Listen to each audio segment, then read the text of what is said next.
Would you wear a mask to school every day if you were the daughter of a billionaire? This was Amara. Amara sat quietly in the back seat of the black SUV as it rumbled through the busy streets of the city. Her father, Mr. Olamide, sat beside her, his sharp eyes scanning the streets with the practiced focus of a man who had built an empire. The car was filled with a tense silence, and Amara felt the familiar weight of her mask on her face. It wasn't just the black cloth that hid her identity, it was a shield, a constant reminder of the life she never wanted to live. "Are you nervous?" her father asked, breaking the silence. His voice was calm, yet there was a hint of concern beneath the surface. Amara's hands tightened around the mask she held in her lap. "No," she replied softly, not looking at him. She wasn't lying, but she wasn't exactly telling the truth either. It wasn't just nerves, it was the overwhelming fear of being seen for who she was. A daughter of wealth and power, thrown into a world where everyone would see her differently. She wasn't ready for that. Mr. Olamide glanced at her. He had been a single father for as long as Amara could remember. He had raised her with all the privileges a child could ask for, but his business and political career had kept him busy. He never had much time for her growing up, but she had always understood. She was his pride, his legacy. She was supposed to inherit the family name and the empire, but Amara never asked for any of it. "I want you to have a normal life, Amara. That's why we're moving you to this school," her father said, his words filled with a rare tenderness. "You deserve to experience what the world is like outside of our bubble." Amara nodded but said nothing. She didn't want a normal life, if it meant being surrounded by the chaos of the attention her father's wealth brought. She didn't want to be treated differently, pitted for her wealth, envied for her father's power. As the SUV pulled up to the school's grand entrance, Amara's heart began to race. The gates were massive, guarded by security, just like the entrances to all the places she had been before. But here it felt different. It felt like everything she had worked so hard to avoid was waiting for her on the other side. "Remember, Amara," her father said, his voice low, "you don't need to prove anything to anyone. Just be yourself. Be yourself." The words sounded simple enough, but Amara knew better. She had been raised to be someone else. Someone perfect, someone who never made a mistake. The truth was, she wasn't sure who she really was anymore. As the car door opened, Amara hesitated for a moment. Her father was already out of the car, walking ahead of her.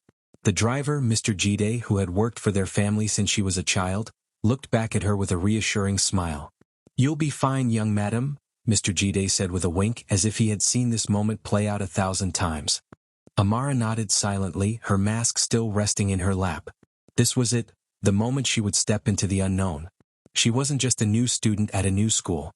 She was a young woman who had lived a life behind walls of luxury, never knowing what it meant to be just another student. As she walked towards the gates, Amara felt a knot tighten in her stomach. She wanted to blend in, to be invisible, to not stand out. But the mask was her way of doing that. She paused for a moment and glanced at her father, who was talking to a group of other parents near the entrance. There was a sense of pride in the way he spoke, a sense of importance that she would never share. And that was the problem. She didn't want to be known as his daughter. She didn't want anyone to treat her differently because of her father's wealth. "One day," she whispered to herself, "they'll know who I really am. And they'll laugh." Amara's thoughts were interrupted as Mr. Jide stepped forward, leading her toward the entrance. "You must hurry. The bell will ring soon. Your classmates are already inside." The moment they crossed the threshold, Amara was hit by a flood of emotions. The school was everything she had imagined and more. Expensive uniforms, manicured lawns, and students who all looked like they belonged here. But beneath it all, Amara could sense the subtle undercurrent of judgment. She could already hear their whispers in her head. "Is that her? The billionaire's daughter? Did you see the car she arrived in? Wow." But it wasn't the students' whispers that scared her, it was the way she felt when they looked at her. They weren't seeing her, they were seeing the wealth, the power, the mask. She was a symbol, not a person. "I'll wait for you here," Mr. Jide said, stopping just before the school doors. He gave her a final reassuring look, then turned to watch her walk away. Amara's footsteps felt heavy as she walked into the building. The noise of the hallway grew louder, and her anxiety increased with every step. The school wasn't like the private one she had left behind. Here there were kids who came from families like hers, and then there were others who didn't. Rich and poor, all mixed together in a chaotic dance of status and insecurity. As she walked past the other students, she felt their eyes on her. Some of the girls whispered to each other, clearly gossiping about her. Amara lowered her head, adjusting the mask that hid her identity, making sure it covered every inch of her face. She wasn't ready for this. She wasn't ready to face the world as Amara Olamide. Just then she bumped into someone. "Oh, sorry," Amara said quickly, but before she could move, the boy smiled at her. His eyes were kind, almost too kind. "No worries," he said, stepping back. He didn't seem to care about the mask or the way she was avoiding his gaze. In fact, he seemed different from the others. He didn't look like the typical rich kid. For a moment, Amara forgot to breathe. The boy didn't see her mask. He saw her. "I'm Kofi," he said, extending a hand toward her. "New here." Amara hesitated for a second, then shook his hand, still trying to hide her discomfort. "Amara," she said, her voice barely a whisper. "You look different," he remarked, glancing at the mask. "But that's cool. Everyone's got their thing, right?" Amara nodded, but inside she felt something stir. Could this be the one person who would see her for who she truly was? Or was he just another one who would laugh at her in the end? Every morning, before the sun finished yawning over the city of Lagos, Amara stood in front of the mirror in her room. Her new school uniform, a navy blue blouse and checkered skirt, was ironed to perfection. Her natural curls were tied into a simple puff. But there was one thing she never left the house without: her black silk mask. It wasn't fashionable. It wasn't trendy. It was plain. But to her it was her armor. She tied it tightly behind her head, just below her ears, letting it hug her face gently. Her brown eyes stared back at her in the mirror, sharp and unreadable. Behind the mask no one would see her. Behind the mask she could walk through the world and not be recognized. Behind the mask she was safe. Her phone buzzed. It was a message from Medu, the family's longtime driver. "Outside. Waiting. 2 streets away, like you said." She grabbed her backpack and quietly slipped out of the giant white mansion she called home. No one else was awake except for the maids and security guards. The gate opened without her asking. It always did, and she stepped into the early morning mist. The ride to school was always quiet. Medu respected that.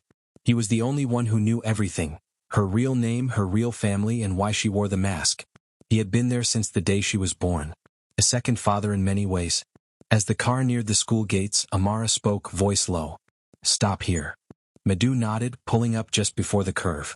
"You'll be fine today," he said softly. "Keep your head up." She gave a small nod and stepped out, her mask catching the breeze like a curtain hiding royalty. The school gate creaked as she walked in. This wasn't like her old private school. Here the air smelled of puff-puff and dust. Laughter echoed from students who didn't wear name-brand shoes or drive Teslas to class. It was a strange mix of the rich and the struggling. Children of governors and daughters of food vendors sat in the same hall. But the moment they saw her, they all had something to say. "Look, there she is again. That girl with the mask. What's wrong with her face? She thinks she's better than us. Imagine covering your face like you're Beyoncé." The whispers followed her like mosquitoes. Annoying. Endless. She didn't answer. She just walked, eyes forward, heart locked. But deep down the words stung. She sat in the back of class near the window. Always alone. She'd made sure of that. No one knew her name, and when teachers asked, she gave a fake one: Tamawa. Her father had agreed to keep her records low-key. Even the school principal didn't know who she really was. Because in her world, people didn't see Amara. They saw the daughter of Chief Okonkwo, one of the most powerful men in West Africa. Real estate mogul. Oil tycoon. Political lion. A single father who ran empires from behind glass towers. But at home he barely spoke. He loved his daughter, but didn't know how to show it. After his wife, Amara's mother, passed when Amara was just 10, the man folded into silence. Money became his language. He gave Amara everything, except himself. So, when Amara told him she wanted to leave her prestigious private school, his eyebrows rose. "Why?" "I just want something different." He stared at her. "Something less elite?" "Yes," she had said. He agreed, but only on one condition: the driver would always stay nearby. And so, here she was, a billionaire's daughter hiding among the crowd. Unseen, unheard, and slowly breaking inside. At lunch, she sat alone under a mango tree. Other students crowded around plastic tables, trading jollof rice and banter. Then came Chinidu. He didn't walk like the others. He walked like he didn't care what anyone thought. His shirt was too big and his sandals were worn out. He carried a book in his hand, a torn science textbook, and a smile that was far too bright for someone who came from poverty. "Hi," he said. Amara looked up slowly, her eyes narrowing behind the mask. Mind if I sit? She didn't answer. But she didn't say no either. He took that as a yes. He opened his book and started reading. Just like that. Minutes passed. A bird chirped. The wind danced around them. And neither of them said a word. Until he finally whispered without looking up. You don't have to wear a mask around me. Amara's heart skipped. She blinked. What? Chinedu turned a page. I said I don't mind the mask. But you don't need it to hide from me. I'm not like them. She didn't know what to say. No one had ever said that to her before. Not like that. Not without trying to dig or guess or laugh. She stood up, grabbed her bag and walked away. But her footsteps were shaky. Her hands were sweating. For the first time in weeks, someone had seen her without seeing everything. That night, she sat across from her father at the dining table. The food was untouched. He glanced up from his phone. You're not eating, he said. I'm fine. He stared at her mask. You still wear that thing? She didn't answer. Amara? His voice softened for once. You know, no matter what you wear, you're still my daughter. And nothing can hide that.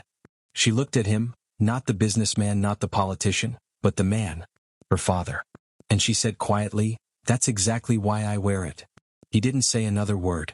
He just nodded slowly and returned to his silence. But in her chest, a storm was rising. Tomorrow she'd see Chinedu again. And maybe, just maybe, she'd speak. Chinedu was the kind of boy most people overlooked. His shoes had holes in them, his school bag had only one functioning strap, and his lunch was usually a sachet of water and a single piece of bread. But he had something that couldn't be torn or stolen: kindness. The next day, Amara was once again seated under the mango tree, her black mask firmly tied, eyes cast downward as if studying the dust. But her ears? They were listening. For a sound. For a voice. For him. And then there it was, the quiet rustle of pages and the calm rhythm of approaching footsteps. Chinedu. He sat beside her without asking again, just like yesterday. And again he opened his worn-out textbook and began reading. This time, though, he brought an extra sachet of water and placed it beside her. You didn't eat anything yesterday, he said softly.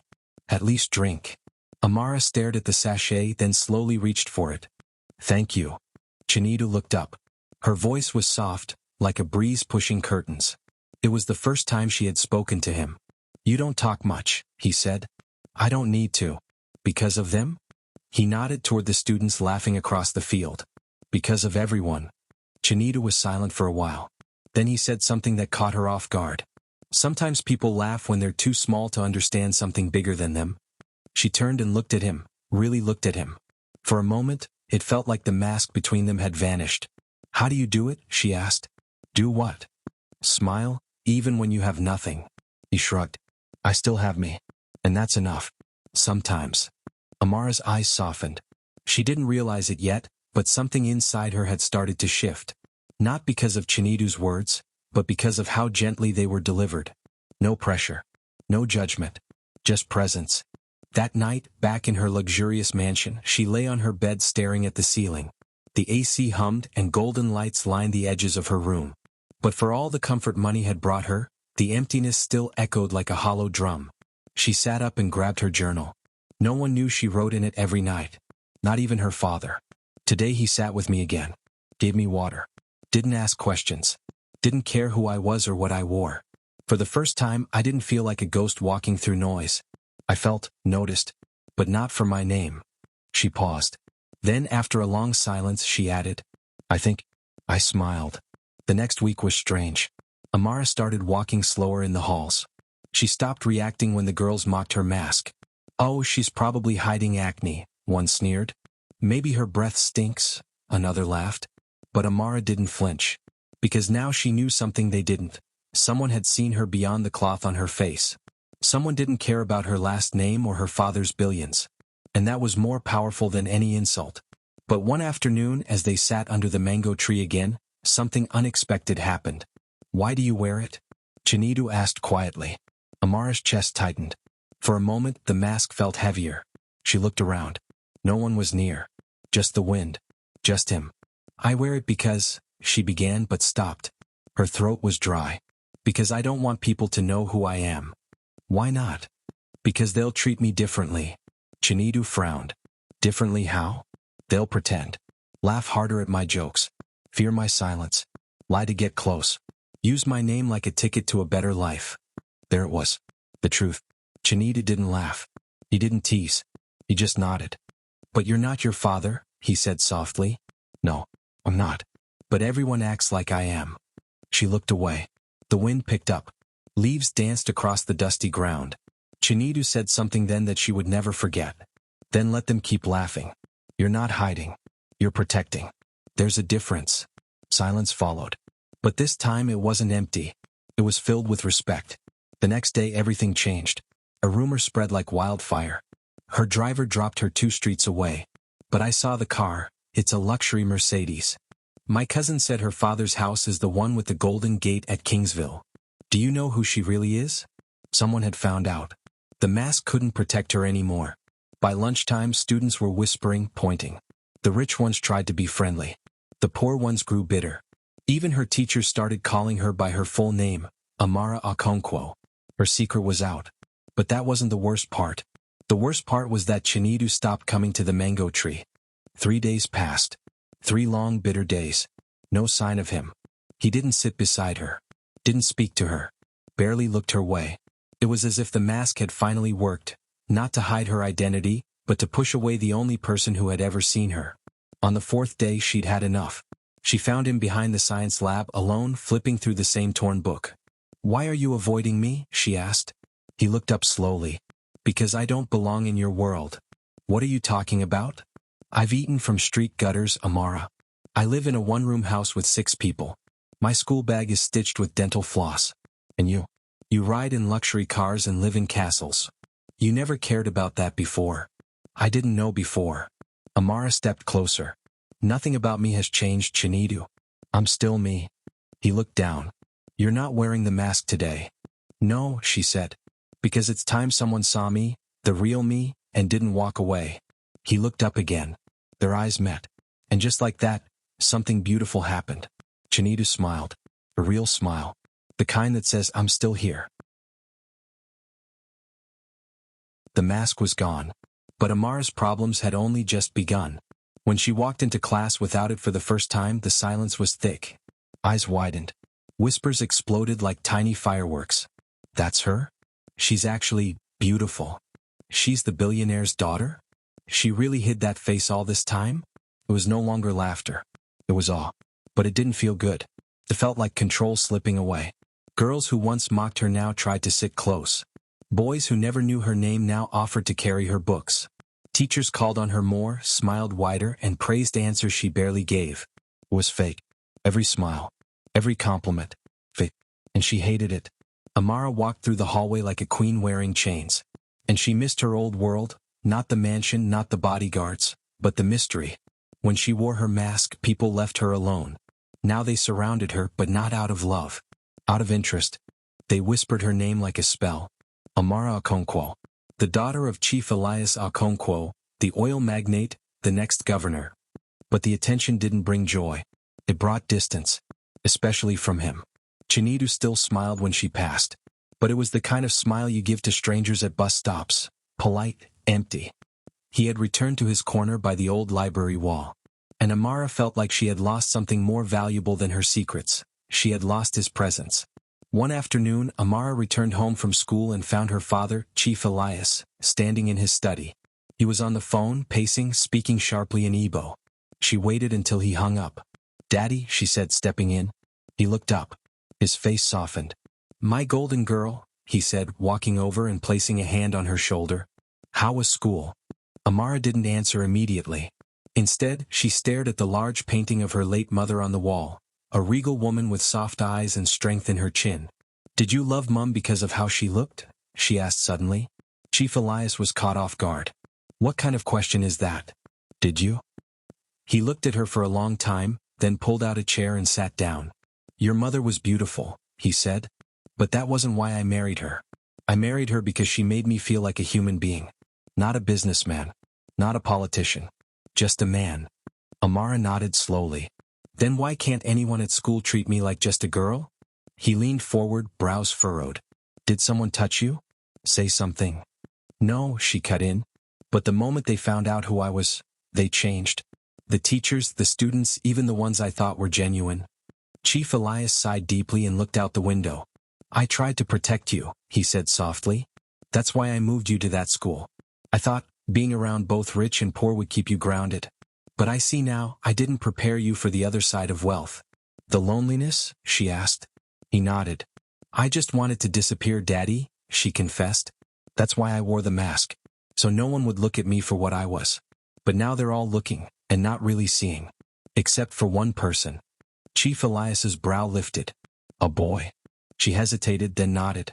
He gave a soft chuckle. Do I need to meet him? No. I just need to fix it. The next morning she waited at the old library wall before class. Chinedu arrived, clutching his usual tattered book, surprised to see her. I was waiting for you, she said. I wasn't hiding, he replied flatly. I know, she said. But I was. He glanced at her, confused.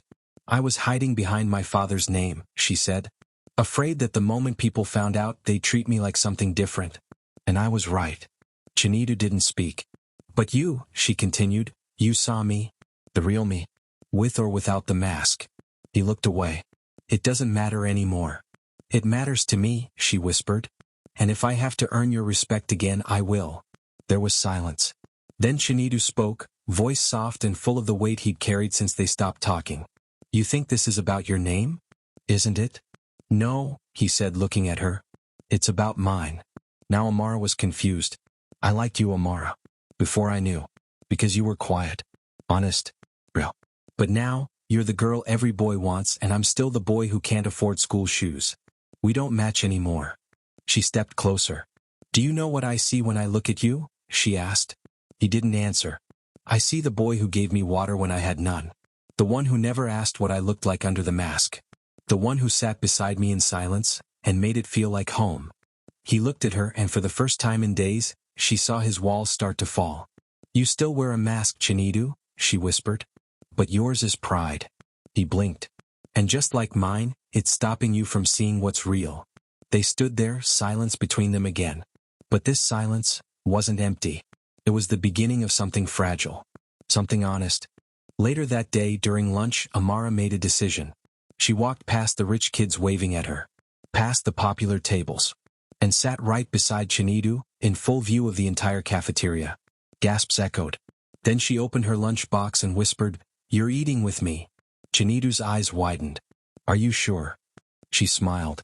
I've never been more sure of anything in my life. He took a deep breath and nodded. And as they began to eat, side by side, rich girl and poor boy, the school stared. Some laughed. Some whispered. But others started thinking. Maybe money didn't define someone. Maybe masks only had power if you let them. The cafeteria was never the same again. After that day, Amara stopped hiding. She no longer took the long route to class or asked her driver to drop her 2 streets away. Now she walked through the school gate with her head high, not because of who her father was, but because of who she had chosen to be. But something even stranger happened. The students began to change too. It started small. The rich kids who once formed circles like glass walls began to break them. They sat with students who wore patched uniforms. They shared snacks and stories. They laughed together, not at anyone, but with each other. One boy even took off his designer wristwatch and gave it to a classmate whose watch was broken. Teachers started noticing the difference. The hallways felt warmer, the classwork more collaborative. It was like the whole school had taken off its masks. But Amara still had one more thing to do. It was a Saturday afternoon when she stood in her father's grand study again. The same room with gold curtain tassels, old books, and her mother's portrait watching gently from the wall. Chief Elias looked up from a pile of papers. Yes, princess? He said, adjusting his reading glasses. I want you to meet someone, she said softly. Her father raised an eyebrow. Is he the boy who made my daughter ditch her mask? He asked with a half-smile. Amara grinned nervously. You could say that. Bring him here, her father said. Let me see the one who challenged my daughter's mind. The following weekend, Chinedu stood outside the large iron gates of Amara's mansion, dressed in his best. A white shirt neatly ironed, black trousers, and sandals that had been cleaned 3 times over. The driver, whom he'd once only known as Sir, opened the gate with a smile. She's been waiting, he said. Chinedu walked in slowly, taking in the marble fountain, the trimmed hedges, the chandelier peeking through tall windows. He had never seen such wealth. But strangely he didn't feel small. Because he remembered what Amara once told him. Your heart is bigger than any house I'll ever live in. Inside the sitting room, Chief Elias rose when Chinedu walked in. For a moment they both stared at each other, two men from different worlds. One with power, the other with pride. You must be Chinedu, Elias said, his voice deep but not harsh. Yes, sir. You sat with my daughter before anyone else did. Why? Chinedu's answer was honest. Because she sat with herself first. The chief raised an eyebrow. She didn't try to belong to anyone, Chinedu continued. She was her own person. That's rare. Especially around here. Chief Elias studied him. You speak well. You think carefully. You remind me of myself, back when I was just the boy with holes in his shirt. Chinedu smiled faintly. Sit, Chief Elias said. Tell me about your dreams. They talked for over an hour. Chinedu shared his plans to become an architect, not just to build homes but to build hope. His ideas for housing poor communities. His sketches. His passion. Chief Elias listened. Then he stood up, walked to his desk and opened a drawer. He pulled out a brown envelope and handed it to Chinedu. What is this, sir? A scholarship, he said. To any university you get into. You've earned it. Not because you're with my daughter, but because you see people. Chinedu's hands trembled. Sir, I don't know what to say. Then say thank you, Elias said with a kind smile. Chinedu nodded. Thank you, sir. I won't waste it. I know you won't. Outside, Amara waited near the mango tree. When Chinedu walked out, his face was quiet. Well, she asked. He's not as scary as you made him sound, he teased. Oh, really? He's powerful, Chinedu said. But in a quiet way. Like you. Amara laughed, leaning on the tree trunk. So, we're okay? She asked. Chinedu looked at her. We're better than okay. We're real. And for the first time she let him hold her hand. No more secrets. No more masks. 3 months later. At the end of term award ceremony, something unexpected happened. The school had always reserved its final speech for the most outstanding student. Everyone expected the smartest rich kid to take the stage. Instead, the principal cleared his throat and said, This year, for the first time, our closing speech will be given by someone who reminded us that leadership isn't about background but bravery. Please welcome Amara Okonkwo. Gasp. Whispers. A few claps. Then more. She walked up to the stage wearing a simple gown. No jewelry. No designer bags. Just confidence, the kind that comes from scars, not spotlight. She took a deep breath and began. I wore a mask for weeks when I first came here. Not because I was ashamed of my face, but because I was scared of being seen only for what people thought I had. Money. Power. Status. But none of those things matter if your heart isn't clean. I met people here who judged before knowing. I also met one person who saw me, even when I was invisible. And I realized something. A name doesn't make you royal, but your heart can. So I challenge you, the next time you see someone who looks different, who acts different, don't laugh. Don't mock. Don't whisper. Look deeper. You may find a heart more beautiful than gold. Thank you. The applause started slow, then loud, then standing. Even the students who once laughed at her, stood, cheering. Some with tears in their eyes. And in the back of the hall, Chinedu clapped the loudest. That night, as Amara sat by her window watching the moonlight pour over the city, she smiled. The journey hadn't been easy. She had been mocked, misunderstood, and misjudged. But she had found her voice, her truth, and love. And most of all, she had proven something. Sometimes, the people you overlook are the ones with the brightest light. And sometimes, wearing a mask is how we find who we truly are underneath. Moral of the story. Everyone has a story you can't see. Don't judge by looks, background, or wealth. Judge by kindness, consistency, and truth. Amara wore a mask to hide her identity, but through that journey she found her strength, her voice, and her tribe. And the boy from the shadows? He taught us that love doesn't need riches, it only needs courage. If you enjoyed this story, let the comments be your firelight. Would you wear a mask if your father was a billionaire? Let's talk about it below. Don't forget to like, subscribe, and turn on notifications, because many more powerful stories like this are on the way.